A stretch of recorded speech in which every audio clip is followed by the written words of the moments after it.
অসংখ্য ছিদ্রযুক্ত এবং ফুলকো চিতই পিঠা গ্যাসের চুলায় শুকনা চালের গুঁড়া দিয়ে পারফেক্টভাবে তৈরি করে নিতে পারবেন। আমার এই ভিডিওটি যদি প্রথম থেকে শেষ পর্যন্ত দেখেন, আশা করি সবাই গ্যাসের চুলায় পারফেক্ট চিতই পিঠা তৈরি করে সবাইকে খাওয়াতে পারেন। আর দেখেন কতটা ছিদ্রযুক্ত হয়েছে আর এই পিঠাটা কতটা ফুলকো হয়েছে। দুটি টিপসই আজ বলে দিব কিভাবে ছিদ্রযুক্ত করবেন আর কিভাবে ফুলকো করবেন।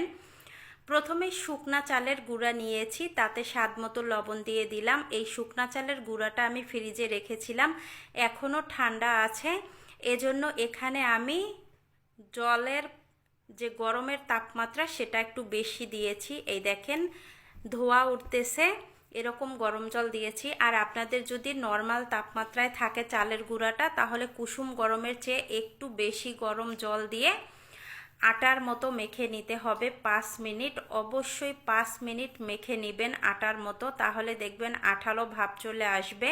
এতে করে পিঠাগুলো কিন্তু অনেক অনেক সুন্দর হবে। নয়তোবা শুকনা চালের গুঁড়া দিয়ে গ্যাসের চুলায় চিতই পিঠা তৈরি করতে পারবেন না যদি এভাবে মথে না নেন।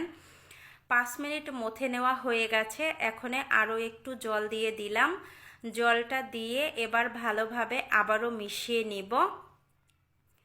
মিশিয়ে নিয়েছি। আর এখন দেখেন আঠালো ভাব চলে এসেছে, কতটা আঠালো হয়েছে। শুকনা চালের গুঁড়া দিয়ে যদি তৈরি করতে চান এরকম মাখিয়ে আঠালো করতে হবে অবশ্যই। এখন 30 মিনিট রেস্টে রেখে দিব, অবশ্যই 30 মিনিট রাখবেন। 30 মিনিট পর ঢাকনা তুলে নিয়েছি। এখন এখানে দিয়েছি 1 চামচ বেকিং পাউডার। অবশ্যই বেকিং পাউডার দিবেন, বেকিং সোডা দিবেন না। সোডা দিলে কিন্তু এটি কালার নষ্ট হয়ে যাবে, হলুদ হয়ে যাবে, খেতেও ভালো লাগবে না। বেকিং পাউডার দিয়ে আবারও 2 মিনিট মাখিয়ে নিয়েছিলাম। তারপরে এখানে আবারও গরম জল দিয়ে দিলাম, কুসুম গরমের চেয়ে একটু বেশি গরম জল দিয়ে ভালোভাবে মিশিয়ে নিলাম। গোলাটা কীরকম রেখেছি সেটাও দেখিয়ে দিচ্ছি, ঘনত্ব। এবার চলে যাব চুলায়। আগে থেকেই লোহার শাঁসটা ধুয়ে পরিষ্কার করে রেখেছিলাম। তারপরে তেলটা ব্রাশ করে গ্যাসের ফ্লেম হাই হিটে রেখে জাল করে নিতে হবে। যখন দেখবেন এরকম ধোঁয়া উঠে গেছে তখন এই ব্যাটারটা দিয়ে দিবেন। এই টিপসটি অবশ্যই ফলো করবেন। যখন পিঠাটা দেওয়া হয়ে যাবে তখন গ্যাসের ফ্লেম মিডিয়াম টু লোতে রেখে দিবেন, নয়তোবা পুড়ে যাবে। এই তো ব্যাটার দেওয়ার সঙ্গে সঙ্গে দেখেন ছিদ্রযুক্ত হয়ে যাচ্ছে।